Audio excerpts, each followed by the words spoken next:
Bonjour à toutes et à tous et bienvenue sur cette nouvelle vidéo. Merci d'avoir cliqué et d'avoir choisi de suivre mes aventures via ce nouveau vlog. Aujourd'hui je t'emmène dans pas mal de petites choses intéressantes relatives à ma marque de montres Maison Morphin, mais également à mes investissements immobiliers. On va visiter le futur magasin Maison Morphin, on va aller voir la future Love Room qu'on va créer avec mon collègue Dylan. On va réceptionner quelques colis importants concernant ma marque de montres. Donc bref, je ne t'en dis pas plus. Installe-toi confortablement et bienvenue dans ce nouveau vlog, c'est parti. Aujourd'hui on réceptionne et on déballe les supports qui vont venir accueillir les montres Maison Morphin pour le magasin. Bon les gars, c'est un colis qui est quand même plutôt très bien fourni, on a pas mal d'accessoires différents. C'est ce qui va être dans le gros présentoir qui va être dans le magasin. En gros j'ai commandé 2 colonnes et un grand présentoir, et dedans évidemment il fallait mettre des beaux présentoirs pour mettre les montres en avant. Donc là on a des supports comme ça avec des finitions brillantes qui permettront d'accueillir 2 montres. Et après normalement, si je ne m'abuse, on doit avoir au fond aussi voilà, des petites colonnes, parce que justement il y a le gros meuble qui permettra de mettre une dizaine de montres. Et après, il y a des colonnes individuelles qui font, je crois, 45 par 45 en termes de centimètres. Et en fait, dans ces colonnes-là, je ne veux pas mettre 25 000 montres. Donc, j'ai acheté des supports comme ça. Et au-dessus, il va y avoir la montre qui va être exposée. Donc, tu vois, ça fait un beau présentoir. Donc, ouais, les finitions sont très quali. C'est en acier. Ça m'a coûté une blinde. Ça m'a coûté plus cher que le meuble en lui-même. Parce que là, pour le coup, il y a beaucoup de travail de finition. Je suis parti sur des beaux matériaux. Donc là, normalement, c'est assez sympa. Je vais essayer un petit peu de déballer tout ça. Je vais évidemment y transférer dans le magasin. Et après, je vais y installer directement dans le meuble que je n'ai pas encore reçu, qui est en cours d'expédition. En tout cas, à première vue, ils ont bien travaillé. C'est exactement ce que je souhaitais.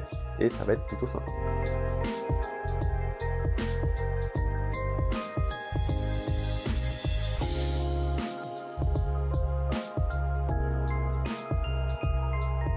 Bon, voilà, c'est déballé, je suis très content de la qualité, je pense que ça rentre très bien dans le magasin, c'est exactement ce que je souhaitais, les petites finitions en acier brillant, ça rend vraiment bien, le code couleur est respecté, c'est tip top. Là, je m'en vais rejoindre Dylan, on va à l'appartement, on va essayer de délimiter les pièces puisqu'on va casser des cloisons et installer du mobilier pour voir si tout rentre bien comme on le souhaite, puisque entre les simus 3D et la réalité, des fois, on a des petites surprises. Donc, je fonce à l'appartement et évidemment, je t'emmène avec moi. Bon, on se trouve du coup sur l'appartement qu'on a acheté avec mon collègue Dylan. Aujourd'hui, on va délimiter les pièces parce que l'idée c'est de se mettre d'accord sur justement l'agencement de l'appartement. On a encore quelques doutes justement sur comment agencer l'appartement. Donc l'idée c'est vraiment de se faire une idée en vraiment scotchant le sol, en se disant là il y a la table, là il y a la cuisine, là il y a telle pièce, etc. pour voir si c'est agençable comme nous on veut le faire, parce qu'on l'a fait sur des plans 3D. Mais bon, les plans 3D et la réalité cette fois c'est pas forcément pareil. Donc l'idée aujourd'hui c'est scotch Maison Morphin. On va scotcher le sol et faire toutes les délimitations des pièces pour être sûr qu'on casse les bons murs et qu'on se mette enfin d'accord sur l'agencement de la Love Room, parce que oui, ça va être une Love Room. Let's go, allez, suis-moi.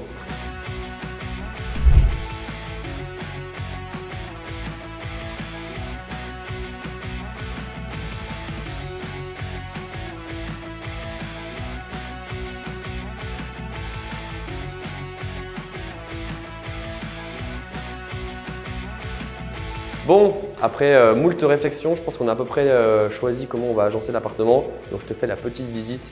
Ici tu auras le lit, bon du coup pas un queen size, ce sera un 140 ou un 160. On va essayer de faire quand même quelque chose de luxe, on va avoir une literie qui serait quand même qualitative, malgré le fait qu'on ne sera pas en 180 comme avec un queen size. Petite terrasse évidemment. Le balnéo ici, donc en gros c'est un peu comme un jacuzzi mais ça renvoie que de l'air. Donc ici, coin cocooning en face du lit. Ici, tu auras la salle de bain, donc ça on casse, c'est pour ça qu'on a mis les X. On casse ici, donc tu as une grande ouverture. Salle de bain full marbre noir, donc l'avantage ça va être faïencé en noir, et carrelé en noir. Et ça sera le même sol commun avec le salon. Et pour la revente, c'est pas déconnant si quelqu'un veut acheter dans 3-5 ans pour y vivre, avoir une salle de bain à côté du salon, pour moi ça reste correct. Ici on casse, on fait salle de bain, pas salle de bain, cuisine autant pour moi, à l'ancienne salle de bain. Et ici on arrive sur le coin restaurant. On va faire en fait une table centrale avec 2 chaises. On va essayer d'habiller la pièce de sorte à voilà, pouvoir manger avec sa demoiselle et son chéri de manière un peu romantique. Et ça permet d'exploiter aussi cette pièce là, parce qu'à la base on n'avait pas trop d'idées pour cette pièce là. Donc ça c'est plutôt cool. Et on garde ici parce que du coup, vu que c'est un balnéo, il nous faut 2 ballons d'eau chaude, un de 300 litres, un de 150. Donc en fait on va coffrer directement enfin pas coffrer, on va les cacher ici. Il y aura les ballons d'eau chaude ici, donc un de 300 qui va faire quasiment toute la hauteur et un de 150. Et après ici on va garder la place pour ranger tout ce qui est aspirateur, faire le ménage, etc.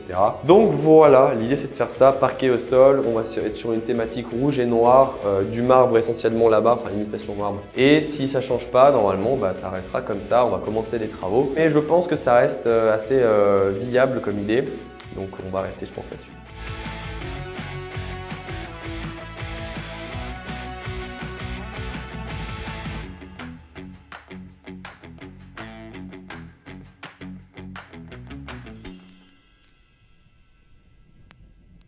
Vendredi 2 février, ce matin, j'ai rendez-vous au magasin avec un artisan pour justement faire des devis et voir ce qui est faisable pour la transformation justement des locaux.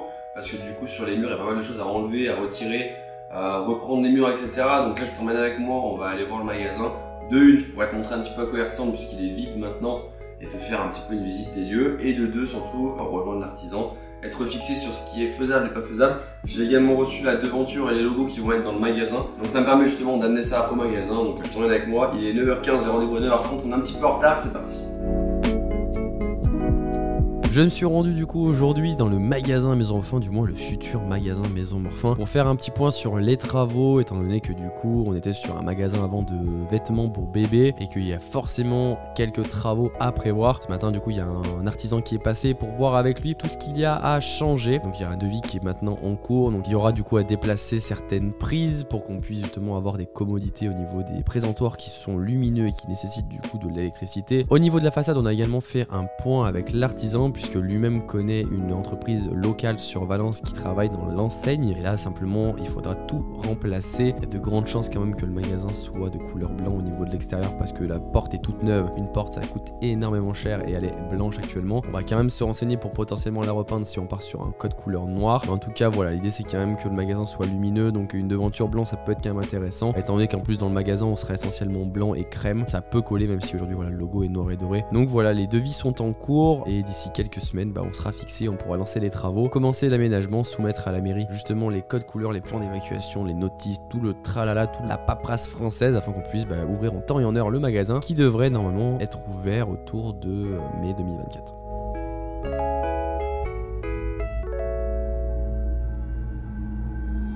Regardez ce que j'ai reçu les gars.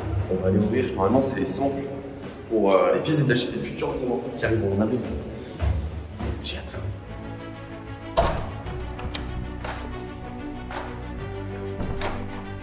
Bon, j'ai trop hâte. Allez, on ouvre ça et on va inspecter un peu toutes les pièces détachées. Let's go. Donc là, on est sur des bracelets Jubilé numéro 2. Ici, on a les cache-pompes. Donc en gros, c'est la petite, c'est le petit maillon qui vient se mettre en haut là-haut. Ici, on a du cadran. On a encore un boîtier. Normalement, il y a un boîtier black. Est-ce qu'ils me l'ont usiné le black parce qu'ils ne me l'avaient pas envoyé en photo? Alors, des fois, il y a toujours du retard. Sauf quand il y a du plaquage de couleurs, c'est toujours plus long à faire. Mais déjà, si on peut commencer à faire l'assemblage des premières, parce qu'évidemment, elles vont partir pour assemblage là dans les prochains jours. Je vais recevoir cette semaine les mécanismes qui permettront de faire l'assemblage de ces premiers échantillons. Et après, évidemment, on va contrôler que tout est bien ok au niveau du design et de la qualité. Et sinon, on va attaquer après les photos vidéo produits. Et puis on va pouvoir lancer ce qu'on appelle la production de masse pour qu'on soit dans les délais pour le mois de mai. Alors là, en l'occurrence, il nous manque la black et il nous manque le bracelet Jubilé Rose Gold qui sera du coup argenté et rose gold et qui viendra s'emboîter avec le cadre en plein chocolat. Donc là, je vais écrire évidemment aux usines parce que niveau communication, des fois, on se comprend pas toujours. Donc là, je vais voir avec elle, mais en tout cas, je suis très content. Maintenant, on va enlever les petits plastiques, on va ausculter un peu les pièces détachées, vous montrer un petit peu de plus près à quoi ça ressemble, et même moi, regardez un petit peu plus près parce que du coup, je découvre en même temps que vous. Fond de boîte transparent, MM2403, One of 60, ça c'est pour la M2403, du coup la squelette. Donc là, c'est un fond évidemment qui vient se visser, bien mieux que les fonds vissés, clipsés autant pour moi. Donc là, vissé, pas clipsé, voilà. Bon, du coup, on sort le Jubilé. Hop, voyons voir. C'est magnifique, un Jubilé. Alors, moi, j'ai fait le choix de faire un diamètre qui est constant. Donc là, on est sur du 20 tout le long. C'est vrai que les Jubilés, il y en a beaucoup qui font du 20, 16 ou 20, 18. Moi, je me suis dit, je fais mon petit ADN, mon propre style. C'est vraiment magnifique, un Jubilé, c'est ouf. Et ouais, les finitions sont ouf. On est toujours sur une boucle déployante. Enfin, une double boucle déployante. Je suis fan et j'ai hâte de le voir au poignet. Évidemment, le brossage parfait. On est toujours sur un grain de 120 puisque ça permet d'avoir un satinage de l'acier très précis. Et en parlant de satinage, on va regarder maintenant les boîtes. Donc là on est sur la première boîte, donc avec la nouvelle lunette que j'avais du coup vraiment travaillé en biseau. Ça rappellera aussi pour les angles en biseau qu'on a fait et qu'on a réalisé pour la version squelette. Ce que j'aime bien, c'est que voilà, quand on la regarde de face, ça renvoie bien la lumière parce que du coup tous les angles renvoient différemment la lumière. Le satinage avec le grain de 120 sur le côté, toujours bien impeccable. Bien content de cette lunette, j'ai hâte de voir les cadrans une fois emboîtés à l'intérieur. Mais ouais, vraiment sympa. Alors, sac d'emboîtage évidemment comme d'habitude en acier, non on peut le faire aussi en plastique mais là on est sur du haut de gamme donc même le sac d'emboîtage est brossé d'une certaine manière même si c'est un organe qu'on ne voit pas dans la montre, hyper important que ça soit quali. Bon, on attaque les choses sérieuses, on va maintenant ouvrir les cadrans pour voir un petit peu les couleurs de ces derniers. Bon, logiquement, il n'y a pas trop de surprise puisque du coup, je choisis les couleurs sur un code couleur Pantone, mais voilà, pour voir dans la vraie vie sur un cadran la couleur en elle-même, et ben c'est maintenant qu'on va ouvrir tout ça. Donc là, j'attaque avec la version chocolat, qui est une version inédite, j'avais jamais fait proposer encore de monde chocolat. Hop, mama, c'est ouf, ah c'est magnifique. Ah, le chocolat. Avec les index romains comme ça, avec le nouveau Réo. Alors bien y prendre avec des gants parce que l'humidité des mains, c'est pas très bon pour les cadrans. Ça peut faire un petit peu de la, je sais pas comment on appelle ça, la corrosion, de la condensation. Mouvement automatique suisse, maison Morphin MM2404.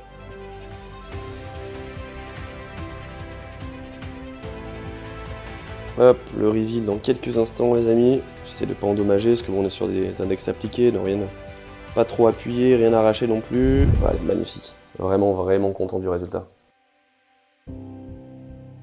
Tu vois, je te montre un petit peu aussi les behind the scenes sur comment est montée une montre, mais tu vois, tu as des petits picots qui sont ici, qui vont venir directement s'emboîter. Donc tu vois, ça ressemble à ça, et le cadran, on va venir du coup le poser dans les petits trous qui sont déjà prévus sur le mécanisme. Donc tu vois, l'arrière d'un cadran, ça ressemble à ça, les petits picots qui sont totalement normales. Allez, dernière couleur, du coup, la verte, puisque du coup, on a gardé comme couleur vert-bleu, puis c'était vraiment les bangers des MM2302 cette année. Voilà, là. Alors là, le code couleur, il me semble que je l'avais changé. On n'est pas sur le même vert qu'avant, mais il est magnifique.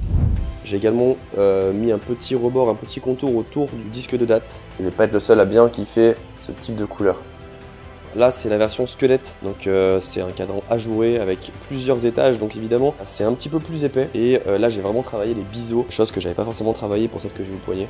J'avais travaillé la superposition d'étages, d'éléments, etc. Mais j'avais pas forcément travaillé les angles en biseau. Et là, c'est le cas. Voilà, c'est vraiment sympa. Et du coup, il y a une petite protection par-dessus où on est venu imprimer le mouvement automatique suisse. Ça, c'est pas mal parce que du coup, si quelqu'un vient casser sa montre et que le verre se brise, et ben, les morceaux de verre ne partiront pas dans le mécanisme. Il y a une petite protection. Et puis là, du coup, ouais, en termes d'étagement, d'angle de biseau, etc., on est sur un beau modèle. Voilà, j'ai hâte de le voir emboîté.